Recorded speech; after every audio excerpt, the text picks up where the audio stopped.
Welcome to Just Count Me In, a podcast designed to help you break free from your limitations and step into the life that you actually were meant to live. I'm Sari Stone, and I'm a holistic coach with a background in education. For the past 6 years, I've been guiding people to transform their lives from the inside out. My journey, to be honest with you, was not always clear. For years, I actually felt like I was living someone else's life, checking all the right boxes, but never feeling quite truly fulfilled. That all changed when I experienced a few miracles, met some incredible teachers, and had a major wake-up call that forced me to shift my entire perspective. Wayne Dyer once said, when you change the way you look at things, the things that you look at change. And that is exactly what this podcast is about. Helping you see your life in a new way so that you can start living with authenticity, purpose, and passion. Each week, I'm going to bring you 30-minute episodes filled with insights, practical strategies, and inspiring interviews to help you uncover what truly lights you up and identify what's been holding you back. Eventually, this is going to ignite your motivation and create real change. Are you ready to step into the life you were meant to live? Then just count me in. Hit subscribe and join me on this journey. If this episode resonates, please share it with a friend who needs a little inspiration today. Let's do this together. So we're a little bit more than 10 days away from Christmas and about a week away from Hanukkah. And I'm so excited, just so happy and so grateful this year. And I realized that I wasn't always in this place. This holiday season, I notice, is, especially at Christmas, it's meant to be a season where we celebrate miracles. It's meant to be a season of light and belief and faith. And for so many people, and I used to be one of them, this is also the season where deep feelings of not enough might come rushing in. Like not enough time, not enough money, not enough energy, not enough joy, not enough thought put into the gift, not enough you. And today I want to talk about that, not to try to fix you or to tell you to do more, but to lift off some of that invisible pressure that we can carry during this season and get you back to just who you are. The darkest time of the year is December, and nature knows what we forgot. We are literally in the darkest time of the year. The days are shorter, the nights are longer, the earth kind of pulled inward. Nature isn't blooming in a lot of places. Some places it is. Trees aren't producing as much. Seeds can be a little bit more dormant. They're getting energy underground. And yet culturally, we are asked to be doing just the opposite. We're asked to be more social. We're asked to be more generous, dig deep. We're asked to be more joyful, best year ever. We're asked to be more present. We are asked to be more everything. It's completely counter to the season. Alan Watts spoke about how suffering arises when we work against the natural flow of life instead of with it. Like resistance, like going upstream instead of going with the flow. One of the biggest steps I took in order to get myself right and reconnected during this season was to start saying no to some of the parties or gatherings. A lot of these places, it just feels like everybody was acting like the version of themselves that they wanted the world to see, and they were hoping other people would like, and valuing performance over presence, which we will definitely explore in a whole episode, actually. Performance over presence sounds like a good one. When life is moving in cycles, light and dark, expansion and contraction, and we have cycles every day. We have circadian rhythms, and we have cycles every month. And problems arise when we insist on permanent brightness. The noise of the world is not where genius is born. You're not missing it. You're tuning in. This season is not meant for constant outward expression. It's meant for quiet light. So give yourself a permission slip. I give myself permission to stay home if it feels more aligned. I give myself permission to not give if I feel like I'm giving from a place of emptiness or obligation. So let's talk about what is going on, the neuroscience of holiday pressure and why this feels so real.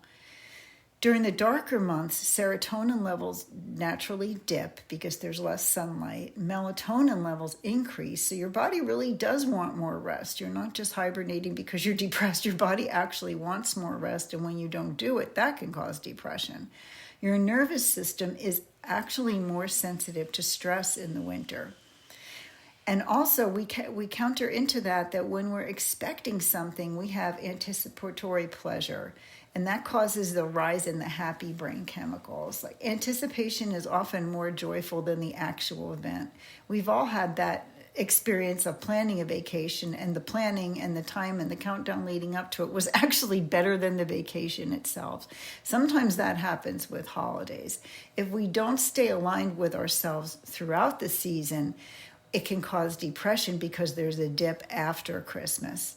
And then when you add this layer of social gatherings, gift exchanges, expectations, unspoken rules that activate the brain's threat system, specifically the amygdala, your brain does not distinguish between physical danger.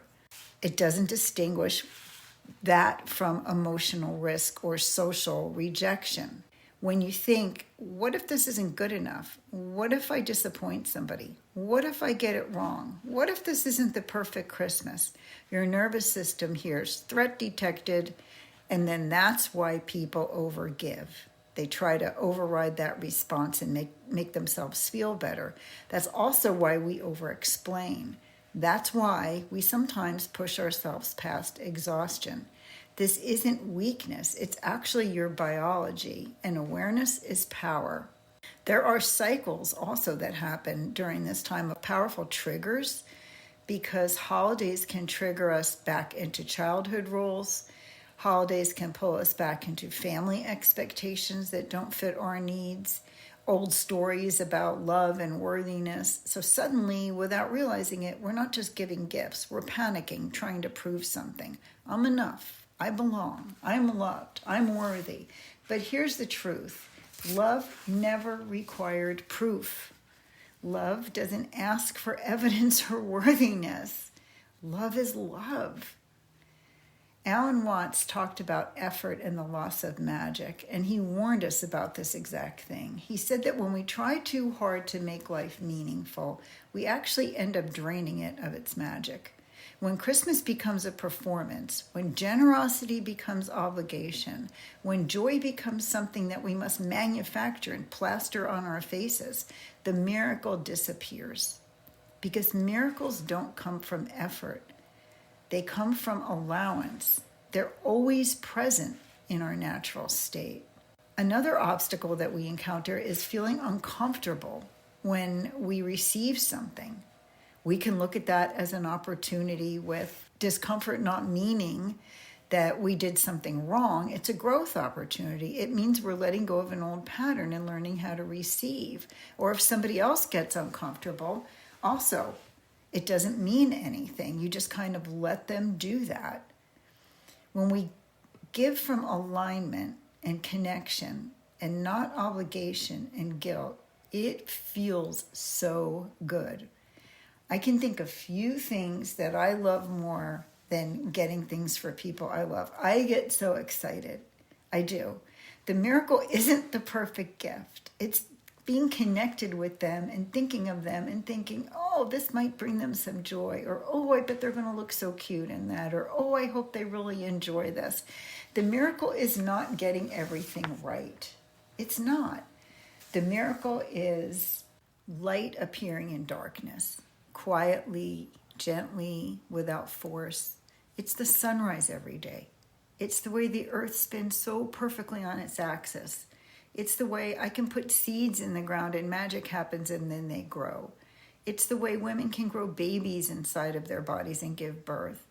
There is exactly the right combination of elements in the air we breathe. Life is a miracle. Think about it. A single candle can change a dark room. A small kindness can shift an entire moment. Presence calms your nervous system more than any gift ever could. Belief isn't about doing more. It's about trusting that who you are is already enough. So here's a little nervous system check, because I do believe in getting in touch with the body. We have our bodies. We need to stay in touch. So before you give anything, ask your body, does this feel calm or pressured? Our brain releases a mix of dopamine and serotonin and oxytocin and sometimes even endorphins, activating reward centers to create a big pleasure boost. And that makes us feel more connected and reduces our stress. This does not apply strictly to material things. Acts of service, giving your presence, offering your help, making eye contact and smiling, giving your support, it all works the same way. Healthy giving feels grounded. It feels peaceful. It feels like you could do it forever. It feels joyful. There is no resentment in there at all. When giving feels like pressure, it's a completely different story. You feel like this awful sense of urgency, almost anxiety. It feels like a draining experience, and it's fear-based about not being enough if you don't get this right. This is where the miracles return, when giving comes from fullness, not fear. So you can use this checklist gently, not as a rule book, but just more like a guide, and think, am I giving to express love or avoid discomfort? Would I still give this gift if no one noticed? Does this respect my energy, my finances, my well-being? Can I give this without expecting anything in return? Does my heart feel joy while I'm giving this? Do I feel expansive? Do I feel calm? Do I feel genuine? Do I feel connected? Do I feel aligned? When we give, it also gives the opportunity for the recipient to practice receiving. And when we receive, we can also practice accepting. I go back to the old Charlie Brown, and I love that Charlie Brown Christmas special, maybe because it was the first one I ever watched, or maybe not, but I think that he really hit a truth there. I totally feel like Charlie Brown during the holiday seasons, or I did. And I thought, this season isn't asking you to shine brighter. It's actually asking you to shine truer and find your glow.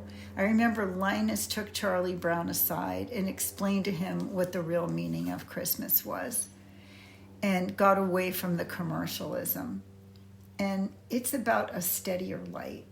It's about a steady flame, not one that burns out after the 12 days of Christmas.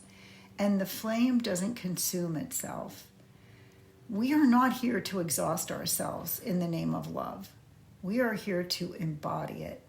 In this podcast, I'm not telling you what to do. I'm reminding you of what you are. And that, quietly and gently, celebrates the miracle of you. Thank you so much for being here. I know that this is a busier than usual time of year, and I so appreciate that you're giving me the gift of your listening during this season. Thank you for choosing belief over pressure. I hope that this helps to alleviate some of the invisible pressure that we might take on from those around us or from ourselves during this year. And thank you for bringing your light just as you are. Thank you so much for joining me today. If you liked this episode, please let me know. Stop by at social media on Instagram or my Facebook page, Just Count Me In, and please leave a comment. If there's anybody that you think could benefit from this episode, please forward it to them. And I look forward to seeing you next time. We're all in this together.